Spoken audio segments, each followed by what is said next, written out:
Happy New Year, everybody. Joe Morrison, 49SAF Pod, and I hope you're doing well. I hope you're doing amazing. I hope that you have set your New Year's resolutions, created your goals, and I also hope that we managed to squeak out this podcast by the end of January. We recorded it on the 29th. Fingers crossed for our superstar editor and poster to see if he can get it up. All right. So we're talking with Juneau today. We're kicking off the year in Juneau, an amazing Alaska community. We talk largely about Alaska Angel Conference 2020, which is something that we launched with the help of private and angel investors. We launched it in Anchorage last year, and at the end of that process, there was a strong investor community from Juneau and also organizational support from Juneau Economic Development Corporation. And we said, well, let's bring this thing outside Anchorage. Let's get going. So we're excited. We're working with those folks down in Juneau. And February 26th and 27th at the Innovation Summit, there's going to be a lot of angel investor opportunity. There's going to be a couple different angel investor tracks. Will Fowler from Signal Rock Capital is coming up. I also think we're bringing up somebody from San Diego who was involved in the San Diego Angel Conference. There were a lot of angel conferences last year. You know, it's a model that's really popular in Seattle, but they occurred everywhere from San Diego to Kelowna, British Columbia to, yes, Anchorage, Alaska. And this year, Juneau is playing host for our state's angel conference. And it's a 10-week process. So listen, entrepreneurs, here's the thing. You've got until February 11th to get your application in. There's a $99 fee. You go online to akangelconference.com. And ultimately what happens is you're part of a process that over the course of up to 10 weeks helps select one company for an angel investment of up to $200,000. Last year it was $115,000. I think the least we'd consider rolling out with is 50. And, you know, it's just a net positive for you to work with investors on your early stage company. Investors, this is the best way for you to get involved in angel investing. It's also a great way for you to engage, encounter, and work with the Alaska angel investor community. So if you haven't tried angel investing, now is your time. And as for Juneau, I can't say enough good things about the place. I might even slip in a little plug for Rockwell. Can't wait to eat some of those breakfast bowls. And hey, Kindred Post, you are the coolest, funkiest post office in America, as far as I know. Can't wait to buy some goodies there. All right, enough. We're going to start off talking about food, but I promise we're going to get to entrepreneurship, the Innovation Summit itself, and a lot about Alaska Angel Conference 2020 in just a second. One thing before we launch. This would not have been possible without the hard work of 49th State Angel Fund Committee member Kevin Croy, who really threw this thing on his back last year and brought it to the market. And my colleague at the fund, Erin, who it was one of the first pieces of work she did at the fund was making sure this was successful. So I want to thank them. Of course, I want to thank the new two Vanguard members who are bringing this to Juneau and helping make it a success this year. Brian and Erin out of Juneau. Let's hear from them now.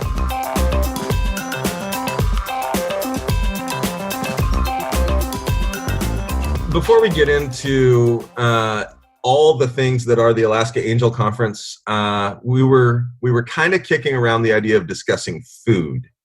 So let's talk about what's really important in life. What are the restaurants in Juneau like, and which ones can't you live without? Let's start with Erin Laughlin. And Erin, tell us who you are and what you do and what you're working on, and then let's just get to food. So my name is Erin Laughlin. I work at the Juneau Economic Development Council as program assistant. One of my main jobs here at the council is working on the Alaska Angel Conference and providing kind of the organization and logistics of the conference and providing support to anyone interested in participating. She also has a very important task of keeping the office running smoothly. Yeah. It looks smooth to me, Brian, but Erin, back to it. How did you end up in Juneau, actually? I've been in Juneau for about 4.5 or 5 years now. I moved up here on a whim to work at whale watching. It was supposed to be just the summer, as most people in Juneau say. But then I fell in love with Juneau and the whales, also met a boy and decided to stay. That happens. So tell us about what restaurant you can't live without in Juneau. I mean, we will talk about the Angel Conference, I promise, but I'm kind of food driven, so. There's a lot of really great options in Juneau. My favorites, I have 3, are Zarelda's Bistro, which is in the Valley, which is like kind of an American restaurant, but she has Hawaiian and Filipino influences, and she has really great food. Her name's Abby. I'm a huge fan. Then there's Boca al Lupo, which is like kind of an Italian restaurant, but he doesn't really allow himself to be restrained by that title and kind of experiments. And then my third is Donna's, which is like just a diner, which is great for breakfast food. Where's Donna's? Oh, it's in the Valley by the airport. All right, good to know. I think I've only been to Boca al Lupo. Brian Holst, a Juneau kid, today running the Juneau Economic Development Corporation. What kind of food can't you live without in Juneau? Well, I think there's a meal's not complete without dessert. So I think there's 2.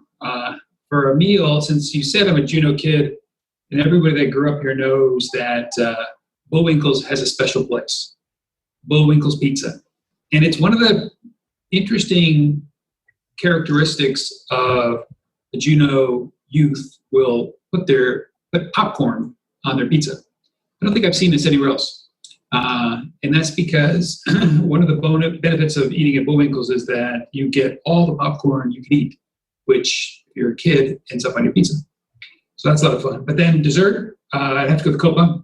Great ice cream, quality ingredients, great environment, delicious food, great management. Both Juneau families. And interestingly, Copa sort of, kind of, depending on your point of view, emerged from Alaska's entrepreneurial ecosystem. I would agree, and I think that the owners would also agree that they were smart to look for support and get support. As I think everyone agrees, it's all on the entrepreneurs for making it happen, but it's on them also for having the wisdom and the courage to seek out help when they needed it and take advantage of it. Yeah, it's been really interesting to watch that business grow and to watch similar businesses in Anchorage take off. You know, Anchoragites are very familiar with Wild Scoops. It's kind of like Juneau is the Wild Scoops. Wait, no, Copa is the Wild Scoops of Juneau, or Wild Scoops is the Copa of Anchorage, depending on your point of view. I remember when the first time I tasted the rhubarb ice cream, I think, was the first product that Mark was working on. And it got a lot of popularity pretty quick.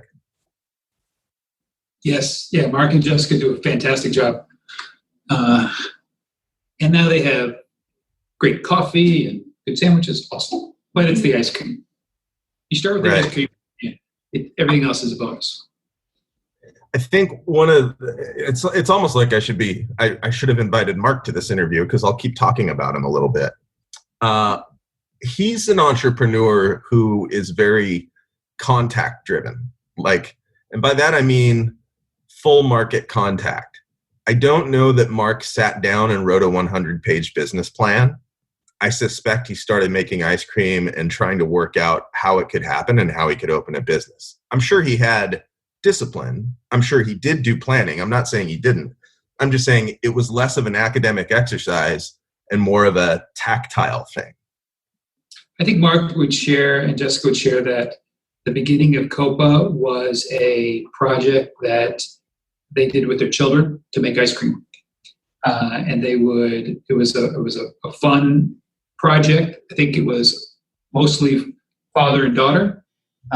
They sold they had made a high quality, fun product together. They would sell it at events, and they were just overwhelmed by how people enjoyed it.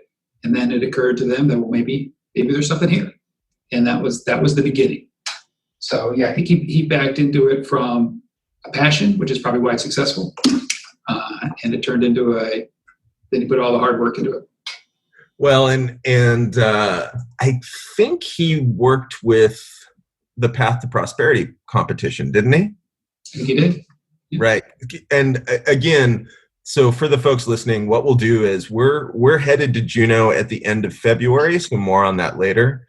And we've had Paul Hackenmuller with Spruce Root CDFI / Path to Prosperity, which is a Southeast-based, but really propagating all over the state now, triple bottom line entrepreneurship competition. And they do a lot of different things. But one of the first things they did was sort of work within Southeast to support Southeast entrepreneurs. And Mark Wheeler of COPA, the guy we're talking about, was one of the inaugural, or one of the first, maybe not the first, but first few years, he was one of the winners. So just for the people listening, what we'll do is we'll try to connect with Mark while we're down in Juneau, hear from him on how his business is going. We might also say hi to some of the Spruce Root folks while we're down there. And we're going to be down there at the end of February for two reasons. One, the Innovation Summit, and two, Alaska Angel Conference 2020. So Brian, we'll start with you on the Innovation Summit, and then we'll go to Erin about Alaska Angel Conference. Brian, why should people come to Juneau for the Innovation Summit? The Innovation Summit is about contributing to Alaska's capacity to innovate. It's a unique event that this office is very proud of. With collaboration from people across the state, we've been able to create an event where every year it's different, but every year it has some very similar elements. So we want to bring to Alaska the world's best thinking around a series of topics around innovation in particular, and we do that. But then we also want to bring Alaska's best thinking. We invite experts in Alaska to share their knowledge, their experiences with innovation, and we tie it really closely to Alaska's economy. The initial impetus was a link between innovation, which is what drives economic growth and advanced economies, and a recognition of clusters, that concentrations, we should double down on those things in Alaska that we're already doing and that we're good at, because that's where most growth happens.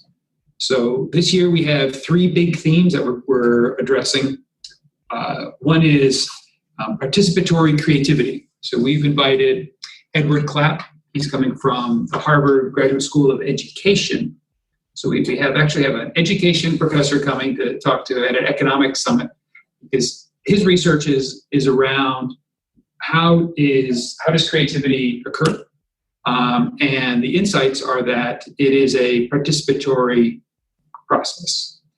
And from the reason he was particularly attracted to us is because as a professor, he not only has to understand the concept, but he teaches the concept. He helps teachers around the country to be able to teach students in our K-12 systems how to go about the creative process, how to be more creative. And we're super excited that we have a partnership with the Juneau School District, who is we're going to actually have Edward Clapp stay an extra 2 days to give professional development to teachers in the Juneau School District, as well as at the Teaching College at the University of Alaska. So that's a nice synergy. Super excited about Edward Clapp. So that's the big idea. Come learn about that. Then we have two other themes: business in a changing climate, which is a climate change is happening and it's affecting Alaska as a northern, the northern parts of the planet and the southern parts of the planet are seeing more pronounced change in climate. And we need to understand how to adapt.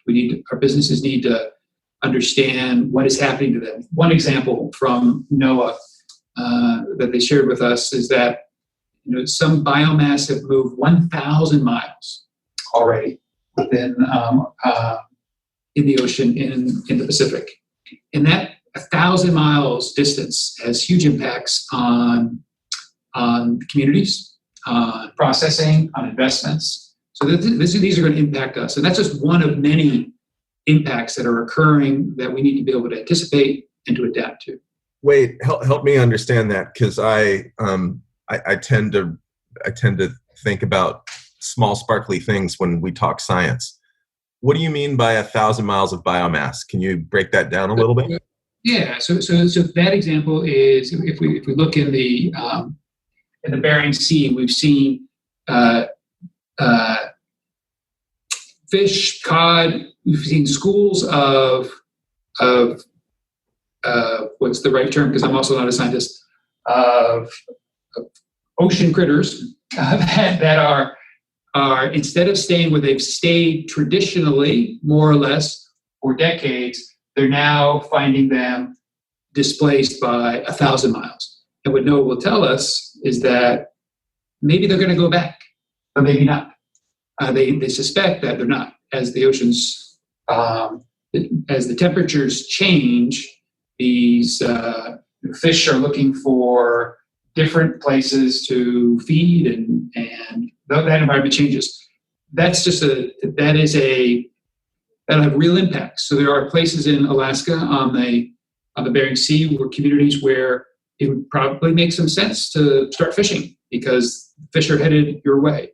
And there are communities that have invested heavily in seafood processing that is going to be further and further from that. Just one example of real changes that we as a state and as entrepreneurs need to be aware of because it has implications for how we operate. And I use that oceans seafood industry. That's our number one biggest export out of Alaska to foreign countries is our seafood products.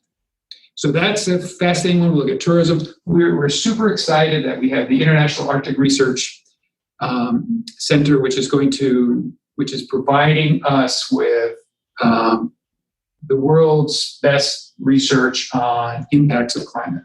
I think we're really proud to know that the UAF is number one in the world in Arctic research.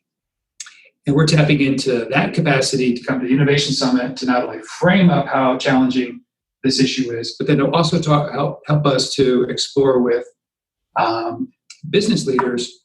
So what does it mean for me at the firm level, at the sector level, or even the community level for my industry? So that's happening this year at the Innovation Summit. And then the final piece, which is a segue to Erin and the Alaska Angel Conference, is Alaskans investing in Alaskans. And that's where we are looking at this. We continually invest in ourselves, but I think we've realized that, Joe, you've had a big role in getting the first Angel Conference off last year, but we see the need to have more Alaskans know how to make investments into Alaskan companies. And we need more entrepreneurs to know that there's a resource out there besides loans that they can tap into. So we're excited. Go on our website, check it out. Come to Juneau. I guarantee you'll enjoy it. You enjoy the Innovation Summit. Right, and those dates are February 26th, February 27th. Flights in Alaska to Juneau at that time of year are currently affordable. I know because I'm budgeting it out. And Airlines is one of our sponsors, and so we have a nice code as well from Alaska Airlines. You can find it on our website. Sea Alaska is also one of our lead sponsors, and they're going to help us provide an incredible experience once you arrive here at Juneau. Right on. Thanks, Brian. So let's go to Erin Laughlin. And it's always hard for me to go to Erin because I work with an Erin, and there are two Erins, and it really scrambles my brain. So Erin Laughlin, tell me what is the deal with this Angel Conference thing that you have been working so hard on for the last 3 or 4 months? Yeah, so I just want to allow the listeners to realize that not knowing what an angel conference is okay. I did not know about the Alaska Angel Conference or angel conferences in general before I started working here in August. And the great thing about the Alaska Angel Conference is that it is teaching Alaskans how to angel invest by angel investing. And so you're surrounded by a community of extremely educated people who are learning from each other. And for someone who didn't know what angel investing was, I caught on really quickly because of the incredible community that is a part of the Alaska Angel Conference. And so essentially what it is that it is a 10-week process where a group of entrepreneurs compete against each other with a group of investors who are novice but are being led by more mature investors. And so they go on this 10-week journey, and the entrepreneurs are slowly whittled down through due diligence that the investors are learning how to do. And then on the final week, which is on April 23rd, there are 5 finalists, and the investors make a final investment into one of those 5 finalists. And so, as I said before, I didn't really know anything about angel investing, but because there is such a strong community that I caught on really quickly. So you don't have to know anything when you start out, really, and that you have this great community that teaches you. And what did you learn about angel investing that surprised you? Well, so angel investing in Alaska is unique because we have a crowdfunding law that was passed a couple of years ago that you don't have to be an accredited investor to be able to invest in Alaska. You can work underneath this crowdfunding act. And so what an accredited investor is it's your, you have to have raised so much capital and be approved by the... You have to be high wealth, high net worth. You have to have a really high net worth. But in Alaska, because of this crowdfunding act, you don't have to be a high net worth individual. You can be really anyone and invest in a company that you feel fit. So here in the Alaska Angel Conference, people come together, the investors, and they create an LLC. And so this year, the amount that they invest in this LLC is a unit of $5,000, or you can invest 2 units of up to $10,000. And this LLC is created from these investors, and then the money from that LLC goes into that final investment on April 23rd. And so, excuse me, what I really learned is that really along with the Alaskan spirit is that really anyone can be a part of investing here in Alaska, which I think is great. That's why we all live here. Yeah, it's always been interesting to me that we can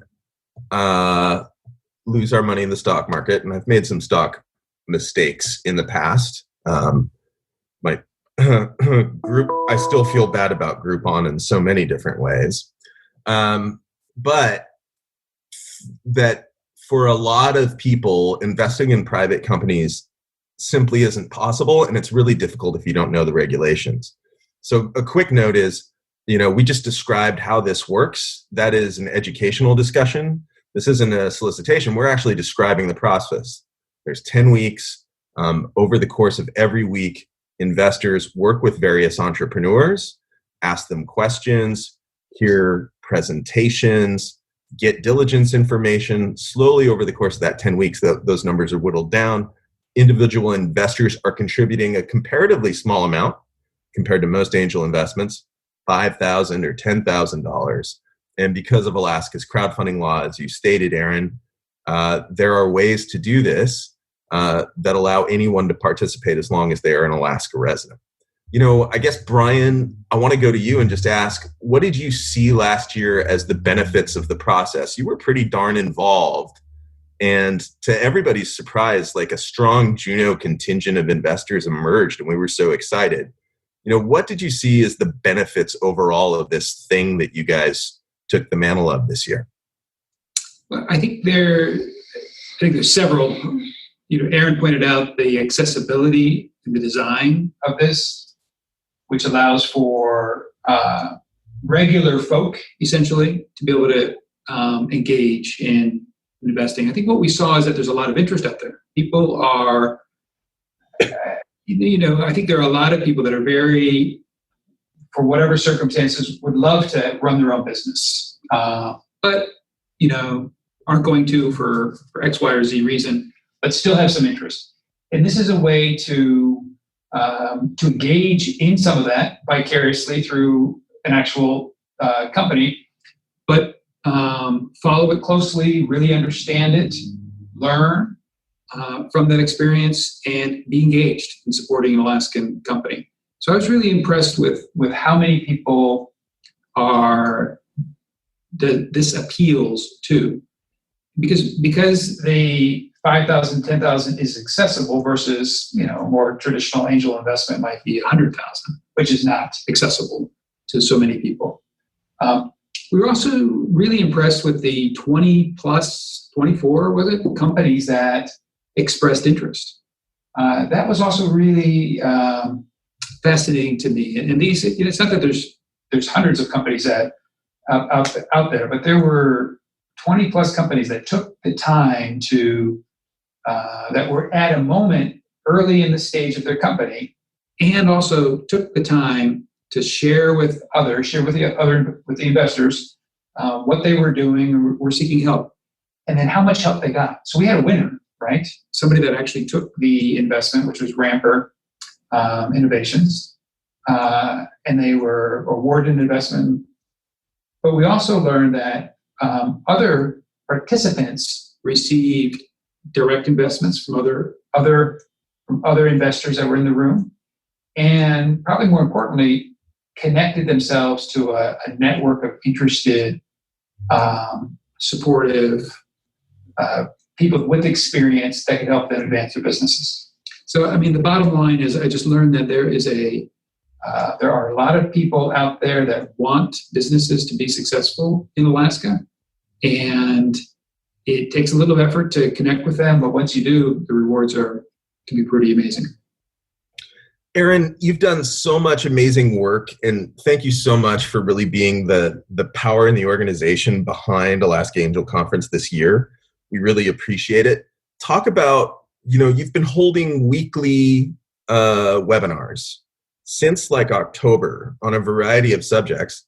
Talk about which one you thought was the most interesting and what you learned from that. I think that my favorite workshop was in early December, and it was the investor panel. It was 3 investors who were participants in the 2019 Alaska Angel Conference, and we just asked them a bunch of questions about their experience and what advice they had for other investors and other entrepreneurs. And I found it really a really interesting panel, just because the entrepreneurs were asking questions that were watching over Zoom, and it was just a really bright conversation. And I thought it was really cool because we had an investor from Fairbanks, Scott Bell. We had an investor from Anchorage, Ray Hout, and then we had a Juneau investor as well. So the entire state was really represented. And I thought that was kind of the beauty of the Alaska Angel Conference, is that this initiative that is being pushed across the entire state and coming together and having a great conversation about investment in Alaska. Was there a moment that stayed with you during the exchanges between investors and entrepreneurs? Trying to think back, because it was about a month ago. I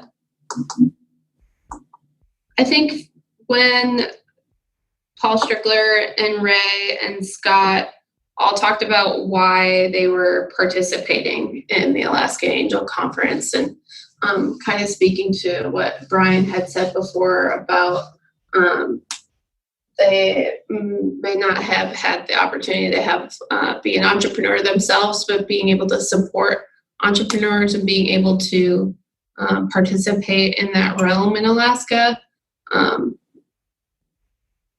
of stood out to me. And it was cool too, because all three of them had varying levels of history with angel investing as well. Paul was really new except for the 29 AAC. Ray had a little bit of experience before AAC 19, and then Scott Bell had a lot of experience too. So that was another dynamic that was really interesting. Yeah, and you brought up something earlier, Brian, when you were talking about kind of how this is accessible. With AAC, it's kind of a different opportunity. One, the subscription amounts are lower. Yes, it's still meaningful to write a $5,000 or $10,000 check, but there are lots of people in the world who can do that. Realistically, I think that because I'm sort of in this odd governmental role, I don't directly participate, but our fund takes 2 units. I would participate. I would write a $5,000 check on an annual basis. But this is something I would absolutely do because over time, you actually build a diversified portfolio of $5,000 angel investments. You get to see what happens with these entrepreneurs as they move forward. So, that's kind of my business model pitch for the thing. What can we expect at the Innovation Summit related to angel investing, guys? Yeah, I'm glad you asked that, because to make that really clear, the Alaska Angel Conference is its own event, multi-week event, but we are making it very purposeful to bring these two together. So there's always been, at the Innovation Summit, a strong entrepreneurship focus. So we have a pitch contest there, which is fun. Here's a fun fact. Of the 5 finalists last year, in the first year of the Alaska Angel Conference, 4 of them had competed and were either first or second place in a previous year at the pitch contest, the Innovation Summit. So the Innovation Summit is a great place to go to pitch. You meet lots of entrepreneurs and investors. But so this year we've added a special dimension to make it to allow people that are not sure they want to be involved in the Angel Conference to have an opportunity to attend the Innovation Summit and go to this special track where we have angel investors from Alaska and then angel investors from outside that are going to come to Alaska, to the Innovation Summit, and give a bit of the basics about angel investing. So during the Innovation Summit, you're going to get a chance to have 3 sessions, if you choose to really learn about investing. And then we've set up the Angel Conference in such a way that if you afterwards decide, this is for me, I want to participate, then you can join the conference and participate through over the next 2.5 months. So you're going to get a pitch contest, you're going to meet entrepreneurs, and you're going to have an opportunity to learn the basics. We're going to have 2 tracks, a basic track and then a track for experienced angel investors already to dive into some bigger details. And something to add to that too is that traditionally with angel conferences down south, like in Washington or in California, people who are participating in the Alaska or in the Angel Conference have opportunities to meet up and socialize and really be a part of a one-on-one community. And here in Alaska, we have that as a challenge because we're just so large. And so while we conduct everything over Zoom for the most part, the Innovation Summit is really a way to have that social aspect, which is a really important part of angel conferences. So it's a great opportunity for that as well. Yeah, I started going to the Innovation Summit, I want to say in 2014 or 15. Maybe 15 was my first one. And it was really, it still is the leading conversation of kind of moving Alaska forward and thinking about it, I think, in the state and thinking about it in a different way than we have in the past. And it also laid a lot of groundwork for that conversation to continue in other conferences and formats throughout the state. But the Innovation Summit was first, and it's always such an amazing time with so many wonderful, varied, and interesting people. And like you said, Brian, you get a lot of investors, you get a lot of entrepreneurs, and I look forward to to seeing all of them.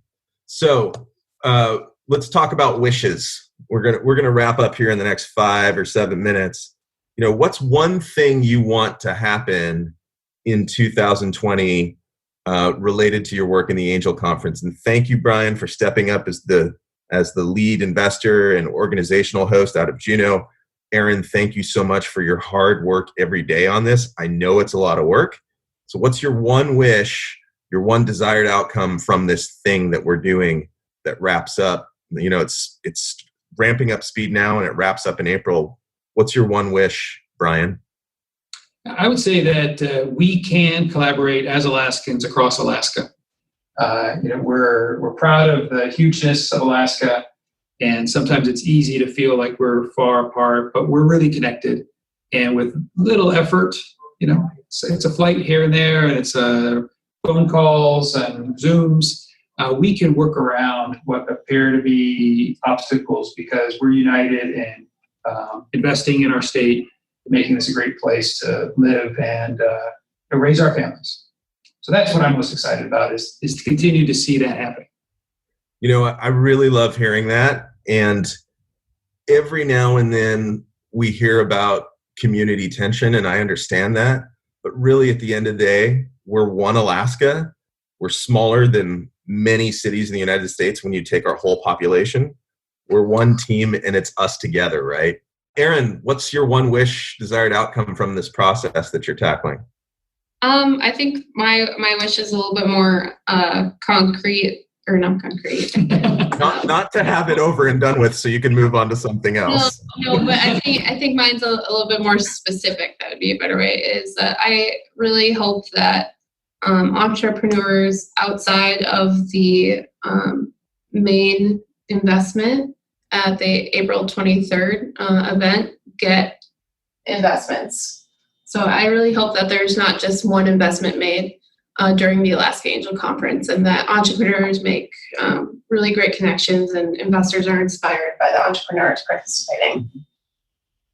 Absolutely. And I think that, look, to the entrepreneurs that are listening out there, getting involved in this stuff helps. Getting involved in pitch contests, joining AAC, it helps move you forward. So do business plan competitions. So does the pitch competition at the Innovation Summit. All of this helps raise your visibility. You get feedback from people, you get comments in the community, and that can help you push your business forward.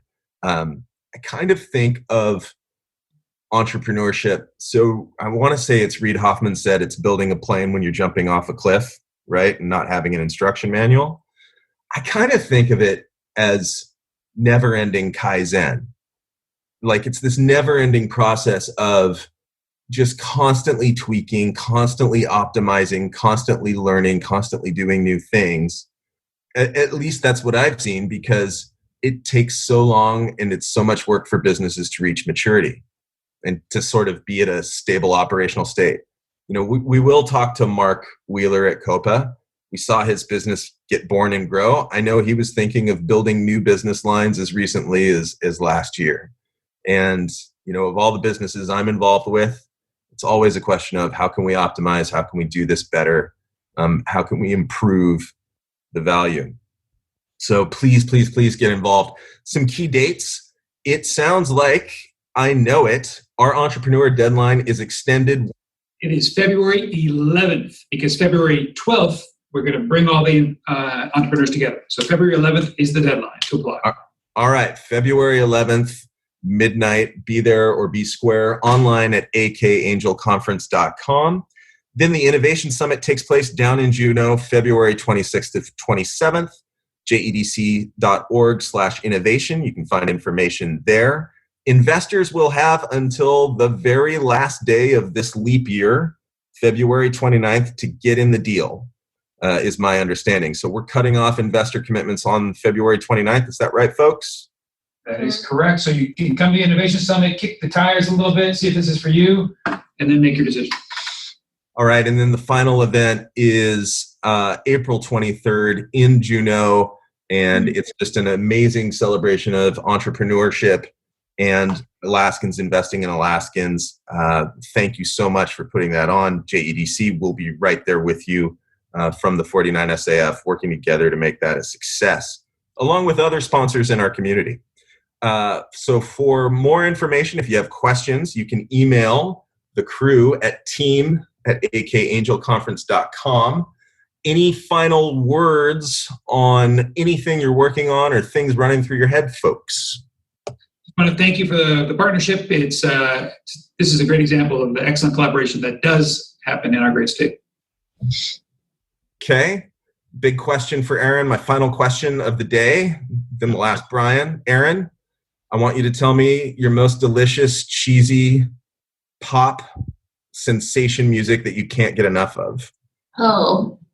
Oh God, to put me on the spot like that. I guess Shania Twain.